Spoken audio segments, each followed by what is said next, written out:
Hey guys, Jeff here with the Common Sense Camper. A lot of you have asked for me to do a get home bag or bug out bag, and also what I carry in my vehicle as far as emergency.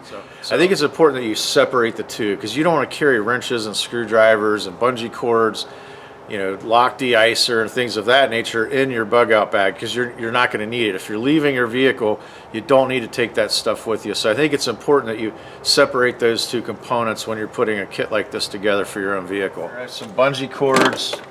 I have a small first aid kit. I have smell good stuff, because you gotta be fresh in your car.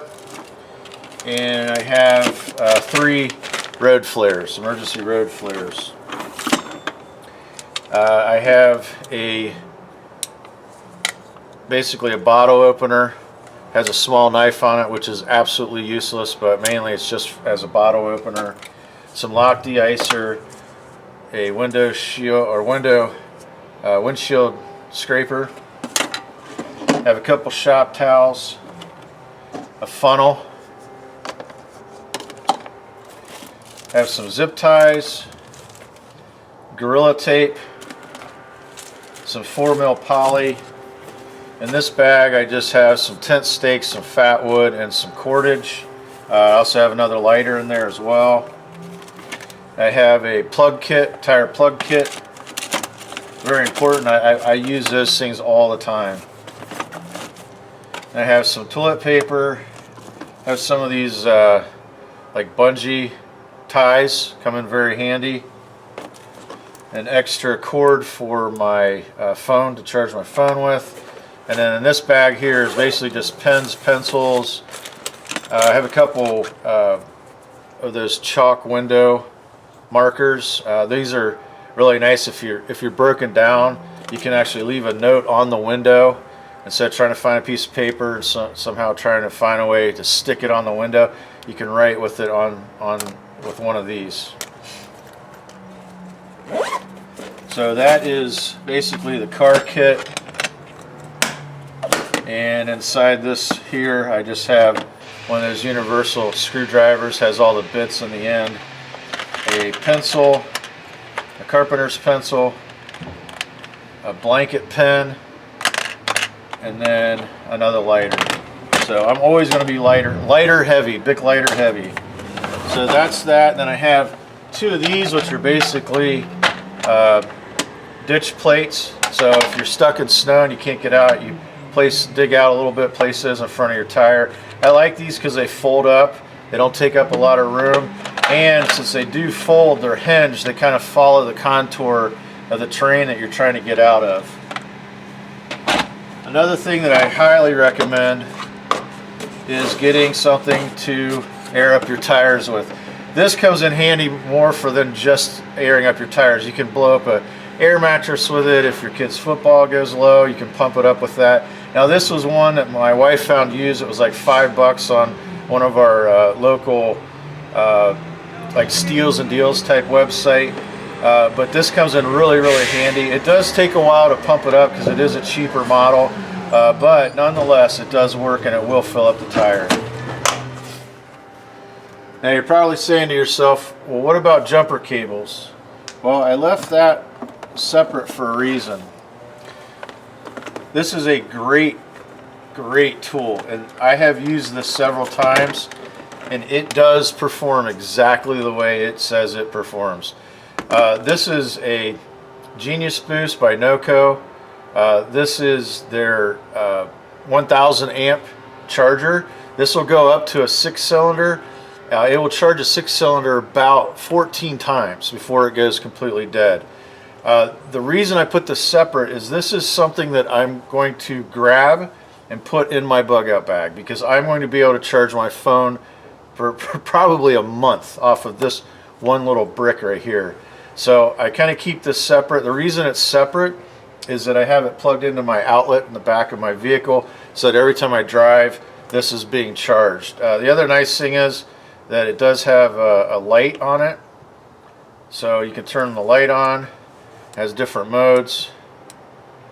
Flash mode, so in case your flares are gone, you can use this.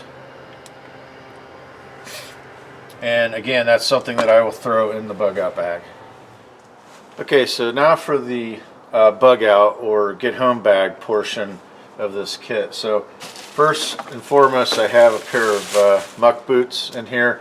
I use these for work a lot as well. I just keep them in a bag so that I don't get spiders, debris, and stuff down in the boot. Also, it keeps the liner from getting mud all over it. So that's something I could use in the snow. If it were snowy out, I could change my shoes. Especially if you wear dress shoes to work, or tennis shoes, or lower type shoes or boots. It's important to have a good pair of tall boots that you're comfortable in that are going to keep your feet dry. So in the bug out bag portion of this, I always keep the first aid kit on the top, and then inside of this I have a tourniquet which is readily available. And then this was something a friend of mine, Kenny, turned me on to. Is this? It's like an adhesive wrap bandage. And when I cut my hand open pretty good about 3 weeks ago on a camping trip, this was great because I could wrap it up with one hand and it just kind of sticks to itself. So this is awesome, paired with a large gauze. You just put the gauze on there, wrap this around, and it sticks to itself. So I'm not going to go through every single component in my kit.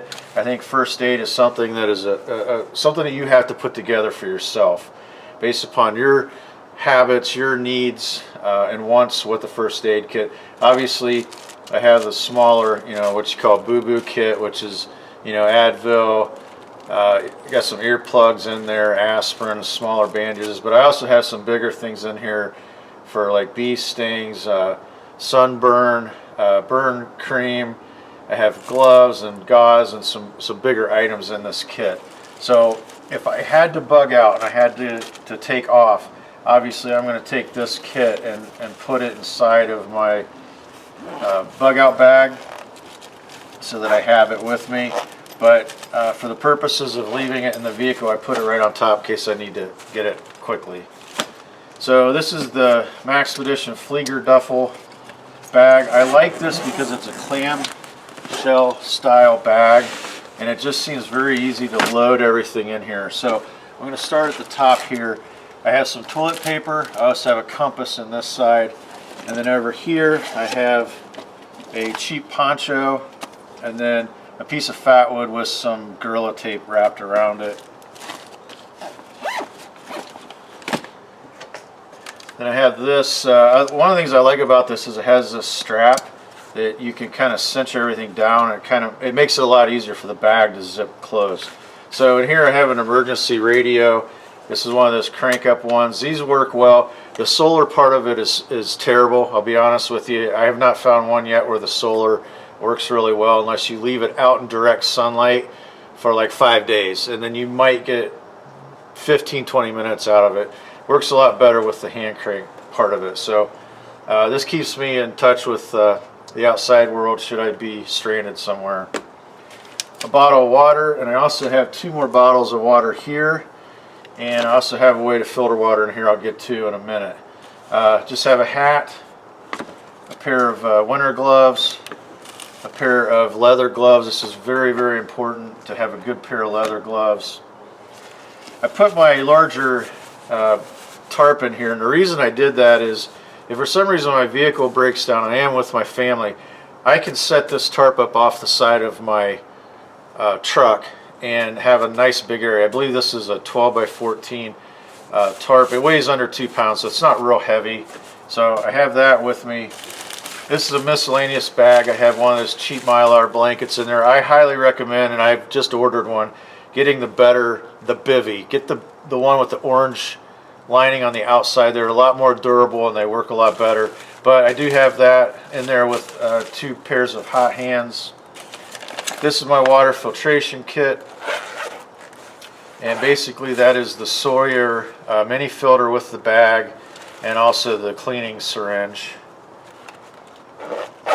So a way to filter water other than boiling it. And here I just have some aluminum foil, some Kleenex, some dude wipes, and some more toilet paper, and there's a couple of those small little bags you get at the grocery store. Small water bottle just smashed up. This is great. I could cut that off and scoop water out of a very low creek if I had to filter the water with.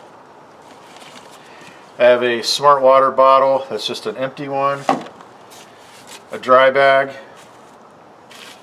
and here I have my jet boil with a tank and just some coffee. Baco Laplander saw, Leatherman wave. I have a headlamp, a toboggan to keep warm with, fixed blade knife. I prefer a stainless steel for this type of situation because this is a bag, if your budget will allow you, this is a bag that I don't touch. I leave everything in here, and I realize that's going to all depend on your budget and your availability to do that. But I think it's important that whatever you put in here, that it's not part of another system that you're switching in and out, because you want to have everything in here ready to go. It takes a few hours to put one of these things together, and it takes a lot of thought. And when you're pulling things in and out of here, a lot of times you get lazy and you forget what you took out, and then you get in a situation and you're like, oh, that's right, I left my good fixed blade knife in my camping bag at home. So if you can, put this together, leave it alone. Check on it periodically, change out your food obviously. Fire kit, and then here I have a bunch of fat wood. I have a couple of those trioxane tablets in here, a ferro rod, some jute twine, and then also a lighter. Clean canteen with the cup, a shamog. I have a contractor's trash bag as well as a just your kitchen variety garbage bag, a pair of binoculars, a large knife, this is the BK7,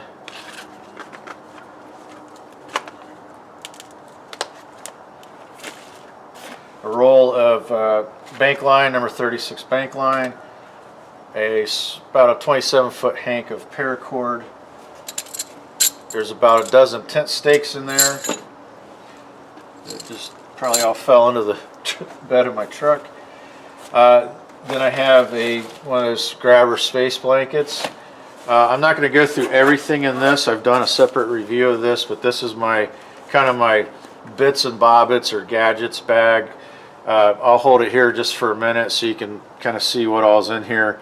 But I have a lot of the small things in here that I'm going to need if I get stuck somewhere. So one thing to consider is you don't want this thing to be overloaded with stuff that you don't need. There's a lot of things in here I could probably do without. I could reduce a lot of weight. This bag, with that 1 16-ounce bottle of water, this bag comes in around 23 pounds. So it's a little heavier than what I'd like it to be, but it's something I can carry very easily. Even when I add this to it, which I would unplug this. This is going to go in the bag with me because, again, I can charge my phone indefinitely with this brick.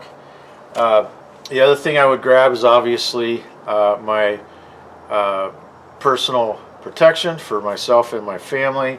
I might grab this wool blanket that I have up here in the net above the cargo area, throw the bottled water in there, and now I have a system that is separate from the vehicle that I can throw over my back, and I could hike a good bit of time with this bag, and it doesn't, to me, other than the color maybe, it doesn't scream tactical. I don't have a bunch of stuff hanging off of it and knives attached to the molly webbing. It's all in the bag, with the exception of these two pockets. I don't put stuff in here. I like to be able to get right to it, throw it on my back and go. So hopefully this helps you put something together for yourself.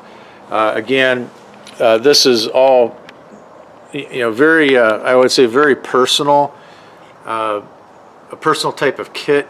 There are some basic things you're going to want. Obviously food. I don't have food in here. I actually have that in my house. I'm kind of recycling some things in it. But as far as food, you don't have to get crazy. You don't have to go out and buy survival boxes of food. Get something that's going to get you through 72 hours. Sometimes that could be as simple as maybe some ramen noodles and a few Snickers bars or protein bars. That's really all you need to do. It doesn't have to be some big brick of emergency food. Well, you want to have some food in here, water, shelter, cutting tool. You want to, this is a situation where you want to be found. It's not, hey, I'm going to go out, throw this bag on and go survive in the wilderness for a month. Now, what I will say is if you have the skills with this bag, I can take this bag and I could go out and I could easily survive out of that bag for a month. Obviously food, I'm going to have to procure food somehow, but I will be able to do it with that bag. It's not too heavy, it's not too bulky. It's kind of your gray man type backpack. When you throw it on, it just looks like a tan or khaki colored backpack. Again, it doesn't scream tactical. I don't have NRA stickers all over it. So I hope this helps you out, put something together. Again, I would put something like this in all the vehicles that you have. Now, my wife does not carry a bug out bag if I travel with her in her car. Again, that's why I have this, so that I can take it apart from the main system. I can just grab that backpack, throw it in her car. Now I have everything that we need if we do have to leave the vehicle. The main thing is with the vehicle kit, aside from the bug out bag, if you're not into bug out bags and get home bags, I understand it. I know it's kind of one of those niche type of genres is the bug out bag. I do it more because I'm into bushcrafting, and you know, if I'm out somewhere and I have an opportunity at the last minute to stay the night somewhere, now I can do it. But if you're not into all that, at least get the car kit. At least put something together so that you're comfortable, you can stay warm if something does happen with your vehicle. This is Jeff with the Common Sense Camper, camping out.